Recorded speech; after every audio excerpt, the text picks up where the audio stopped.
Holis, kenapa Holis gak berangkat? Ikut pasar katanya. Oh, pasar. Kemarin kita udah belajar apa ya? Kemarin? Orang-orang di Oke, hari ini sebelum memulai pembelajaran, alangkah baiknya kita berdoa bersama-sama. Untuk ketua kelas mohon dipimpin. Mbak Dini silakan. Untuk melalui pembelajaran pada pagi ini, alangkah baiknya kita berdoa. Doa mulai. Bismillahirrahmanirrahim. Alif lam. Oke, memasuki materi ya. Nah, hari ini kita akan membahas tentang meneladani nama dan sifat Allah untuk kebaikan hidup. Nah, nama Allah itu apa sih? Ada yang tahu? Nama-nama Allah? Mbak. Nah, Asmaul Husna. Arti dari Asmaul Husna itu apa? Nama-nama Allah ya. Baik. Nah, Asmaul Husna dibentuk dari kata al-asma, bentuk jamak dari kata isim yang memiliki arti nama, dan al-husna berarti yang terbaik atau yang indah. Berarti Asmaul Husna itu memiliki arti nama-nama Allah yang baik. Kemudian nama-nama tersebut menjadi salah satu bukti keagungan Allah Subhanahu wa taala. Dengan memahaminya, keimanan seseorang akan meningkat. Mbak. Kemudian Allah Subhanahu wa taala memiliki nama-nama yang indah. Nah, hal ini dapat diperhatikan pada salah satu ayatnya, yaitu Quran surat Al-A'raf ayat 180. Coba minta tolong saya bacakan Mas Miftah. Bentar lagi saya biar jelas. Ayat 180 surat Al-A'raf. A'udzu billahi minasyaitonir rajim. Bismillahirrahmanirrahim. Walillahil asmaul husna fad'uhu biha wa darul ladzina yulhiduna fi asma'ihi sayajzawna ma kanu ya'malun. Terima kasih Mas.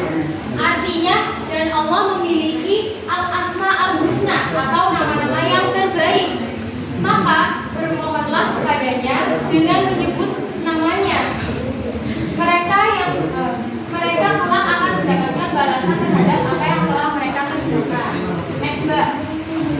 Nah, kali ini kita akan membahas tentang 4 asmaul husna. Yang pertama ada al-alim, yang kedua ada al-qadir, yang ketiga ada yang keempat al-alim. Artinya apa, Mas Bagus?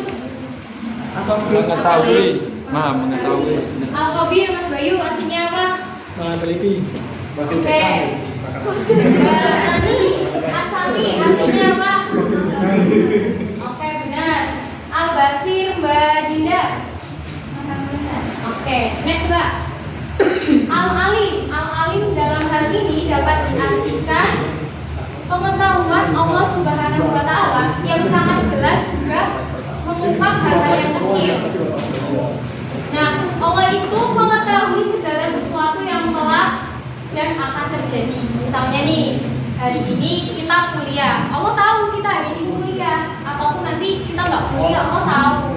Terus semuanya itu tidak luput dari pengetahuannya. Jadi walaupun misal ya kita lagi pembelajaran nih, ada yang misal ngobrol sendiri ataupun ada yang mikir abis ini kita mau makan apa ya, makan siangnya. Nah, Allah itu tahu isi hati kalian, mau makan siang apa ya. Oh, mau makan ayam geprek makan kampus atau mie ayam Bang Mamat. Allah tahu. Kemudian pengetahuan itu tidak terbatas. Ya, pengetahuan Allah itu sangat luas. Dengan pengetahuan seperti ini, Allah dapat memberikan ilmu kepada hambanya dan dicintainya. Nah, mereka adalah orang-orang yang taat melaksanakan perintahnya dan menjauhi larangannya. Next, Mbak.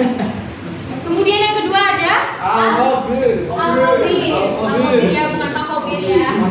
Al-Khabir artinya adalah Maha yang mengetahui dan terperinci atau teliti. Syafi Al-Bantani dalam buku Rahasia Keajaiban kewajiban asbab husna. Kata al-khabir berasal dari khobaran yang artinya pengetahuan mendalam. Nah, pengetahuan dalam makna al-khabir ini sangat rinci menyangkut berbagai hal tersembunyi hingga muncul arti kesaksian sehingga al-khabir diartikan yang maha teliti. Nah, al-khabir ini terbukti dari kekuasaan Allah Subhanahu wa taala yang menciptakan makhluknya. Kita makhluk Allah bukan? Ya. Kita diciptakan oleh Allah sangat teliti. Kita mempunyai kedua mata, satu hidung, satu mulut, dan dua telinga. Nah, belum.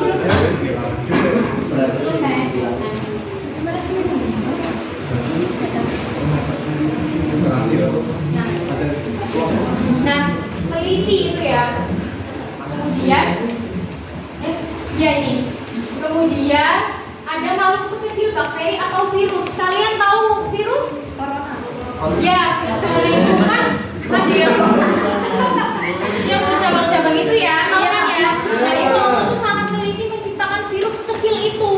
Nggak kelihatan di mata, tapi Allah detail sekali menciptakan virus seperti itu. Oke, next Mbak. Oke. Kemudian ada asami, artinya maha mendengar. Bisa tolong dibacakan Mbak Zalwa suratnya? A'udzubillahi minasyaitonirrajim. Fa'in amanu bimithli ma amantum bihi faqad ihtadaw wa in tawallaw fa innahum fi shiqaq fasayakfikahumullah wa huwas samiul alim. Oke, terima kasih Mbak. Nah, selanjutnya itu asami yang artinya adalah maha mendengar. Suara apapun di alam semesta ini Allah Subhanahu wa taala itu mendengar. Meskipun misal kalian di sini ada yang kentut nggak sengaja diem, tapi nggak ada suaranya, nggak ada yang mau ngaku, Allah itu tahu yang kentut siapa. Ya, bahkan suara semut kecil pun Allah mendengar. Lanjut Mbak. Kemudian ada al-basir, artinya maha melihat. Maha melihat segala sesuatu. Penglihatan Allah itu tidak terbatas ya teman-teman, tidak seperti kita. Misal kita ada di ruang ini, kita tidak bisa melihat yang di ruang sebelah. Itu. Nah, dalam surat Al-Isra yang artinya maha suci Allah yang telah memperjalankan hambanya pada malam hari dan pada Masjidil Haram ke Masjidil Aqsa yang telah kami berkahi sekelilingnya agar kami perlihatkan kepada mereka tanda-tanda kebesaran kami. Sesungguhnya Dia maha mendengar dan maha melihat. Next Mbak. Kemudian ada perilaku yang mencerminkan Asmaul Husna. Coba yang pertama dibaca Mas Hasan. Yang pertama yaitu mewujudkan percaya diri atas ilmu yang diberikan Allah Subhanahu wa taala untuk menjelaskan kebenaran. Oke, terima kasih. Yang kedua Mbak Nanda, baca Mbak. Meskipun dalam belajar pada sesuatu yang dianggap baik oleh Allah. Oke, yang ketiga Mbak Hanifah. Biar gak ngantuk nih.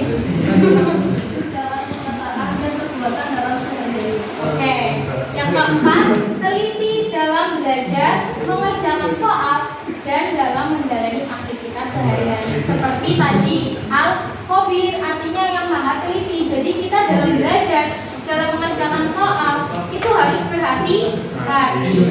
Kemudian ada senantiasa mendengarkan perintah dan nasihat bapak dan ibu. Jadi kalau misalkan teman-teman nih, orang tuanya bilang jangan ikut nonton bareng timnas tadi malam, terus kamu itu bersikeras mau nonton, itu artinya kamu tidak mendengarkan perintah dan nasihat dari bapak ibu. Itu tidak baik ya teman-teman. Kemudian ada menjadi pendengar yang baik. Nah, ini menjadi pendengar yang baik. Misalnya Mbak Zahwa sama Mbak Ira saling curhat. Nah, itu menjadi pendengar yang baik. Oke?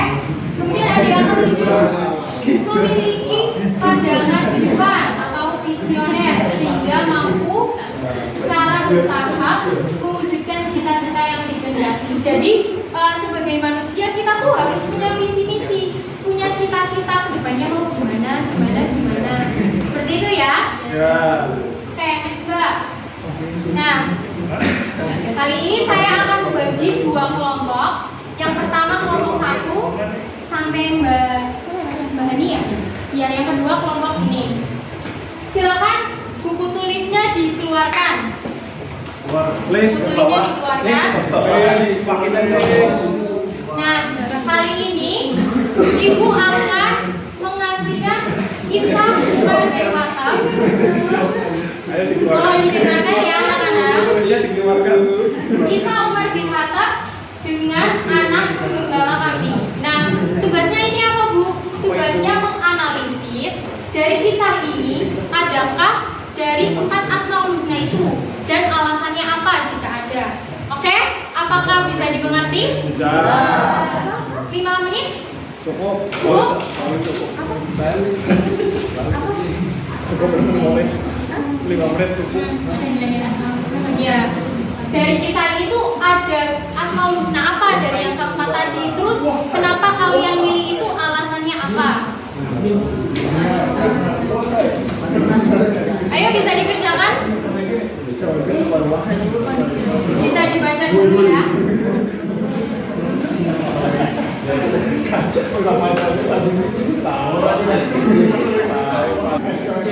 Udah selesai, ibu tunjuk aja ya.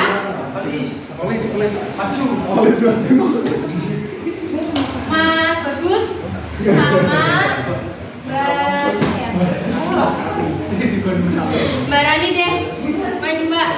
Presentasikan hasil kerja kelompok kalian dan analisis.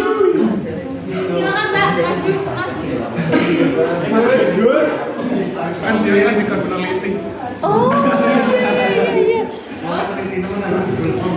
Alasannya? Peneliti akhirnya kebetulan.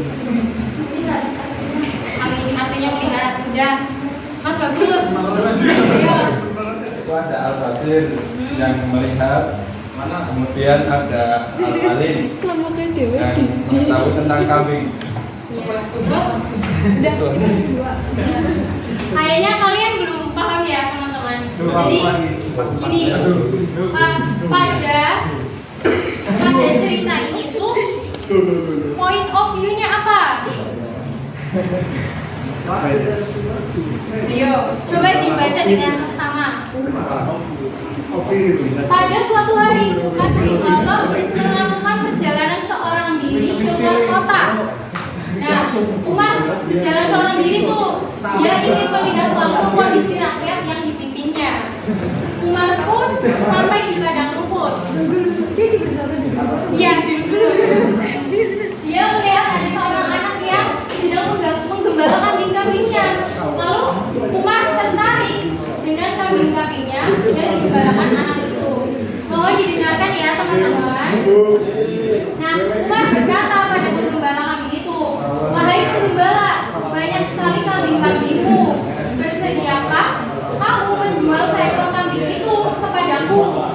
Nah, si penggembala ini bilang, "Maaf Tuan, kambing-kambing itu bukan milikku, tapi milik siapa? Majikannya." Betul. Nah, Umar pun terus membujuk penggembala itu supaya penggembala itu menjualkan kambingnya kepada Umar. Kemudian si penggembala itu menatap wajah Umar dan dia pun berkata ya, "Wahai Tuan, engkau benar, tidak ada satupun orang yang tahu jika aku menjual seekor kambing pada dirimu.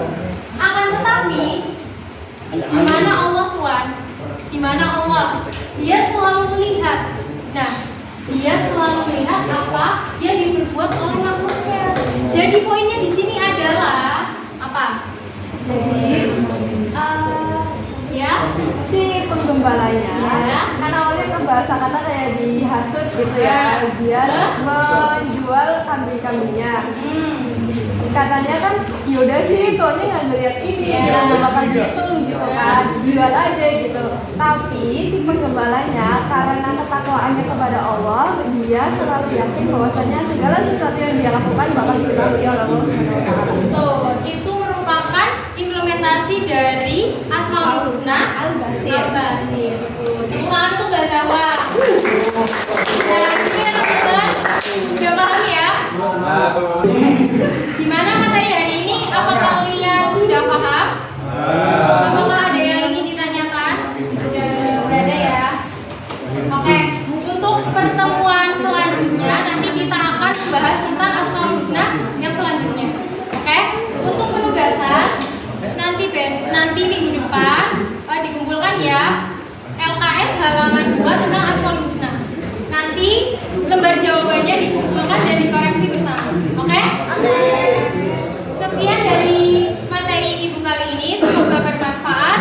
Billahi taufiq wal hidayah. Wassalamualaikum warahmatullahi wabarakatuh.